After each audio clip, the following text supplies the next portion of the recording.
जो temperature down है उसमें हमें क्या करना है कि उस नमूने की शिकायत की क्या अलामत है और क्या रीज़न। बिल्कुल ज़बरदस्त भाई, आपके नाम क्या? साथ साद भाई ने बहुत ज़बरदस्त ये साद भाई भैंस कॉलोनी 0 नंबर पे आप। माशाल्लाह साद भाई बैस को लाली कैटल कॉलोनी 0 नंबर पे मेरे साथ मौजूद है फार्म में। क्वेश्चन ये था कि जानवर जब नमूने के अंदर आ जाए तो उसी वक्त टेम्परेचर उसका नॉर्मल से नीचे आ जाता है। जानवर का नॉर्मल टेम्परेचर 102 पे होता है, 102 से ऊपर बुखार पे काउंट होता है, 102 से नीचे जानवर ठंडा हो जाता है। जानवर का जब टेम्परेचर नीचे आता है उनकी बहुत सारी जो असबाब होते हैं, बहुत सारे उसके सिम्टम साइन होते हैं। नीचे क्यों होता है? नमूने के अंदर अक्सर ये होता है कि लंग्स के ऊपर स्वेलिंग होती है, फिफर जो होता है ऑक्सीजन हम अंदर लेते हैं तो ऑक्सीजन जाके खून के साथ मिलके ब्लड को ऑक्सीजनेटेड करती है, फिफर सही तरीके से काम करते हैं, ब्लड की सर्कुलेशन सही होती है। जानवर जब ठंडा हो जाता है तो डी ऑक्सीजनेटेड ब्लड होता है, ऑक्सीजन जब अंदर जाती है तो फिफर सही काम नहीं करते और ब्लड का फ्लो कम हो जाता है, ऑक्सीजन का फ्लो अंदर कम हो जाता है। बाज़ वक़्त इस तरह होता है कि जानवर का जब टेम्परेचर गिरता है तो जानवर मुंह फाड़ के ज़बान निकाल के सांस लेता है। क्यों लेता है?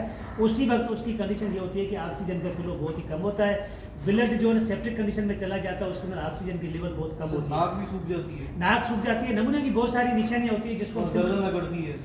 नमूना के अंदर ये होता है कि जब नमूना का मसला होता है तो बाज़ वक़्त टेम्परेचर बढ़ जाता है, बाज़ वक़्त टेम्परेचर कम होता है।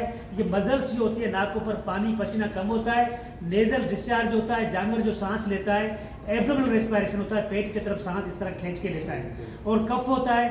हमें पता लगता है कि जानवर नमूने, लेकिन सीजनल को भी देख के मौसम को, मौसमी हालात को देख के भी हम ये जजमेंट कर सकते हैं क्या है जानवर को क्या तकलीफ है। जो सूतर की बोतल है हाँ। 100 cc हम लगाते हैं और वो ठंडे होने पर लगाते हैं माल को कि ताकि उसका टेम्परेचर वापस आ जाए, तो वो नमूने में भी काम करती है। देखो कैल्शियम फोर्ट एम जो है ना, कैल्शियम के बहुत सारे फायदे होते हैं।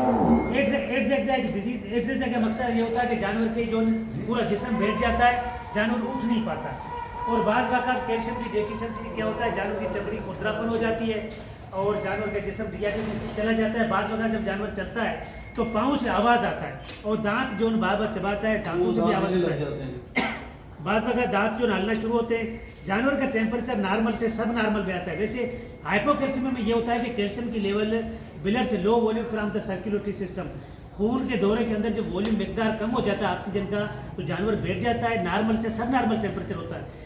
जानवर लंबे अरसे तक बीमारी के अंदर आ गया, चाहे नमूने का मसला या कोई और मसला है, उसमें खाना पीना छोड़ दिया तो कैल्शियम वैसे ही कम हो जाती है। हमें खाल के अंदर कैल्शियम फोर्ट एम बाहर का साल रहता है, 250 ml की बोतल है, पूरी बोतल खाल में आधा एक तरफ गर्दन में चमड़े में, आधा जो गर्दन के दूसरी तरफ खाल में लगाएं ताकि जानवर के जिस्म के अंदर जो कैल्शियम की डेफिशिएंसी उसको मेंटेन कर सके। वैसे भी जानवर जब लंबे अरसे तक नहीं खाता तो हमें कोई डेक्सट्रोज देना चाहिए ताकि जानवर की ज़िंदगी को आगे ज़िंदा रखने के लिए, उनको बचाने के लिए हमें कोई ऐसी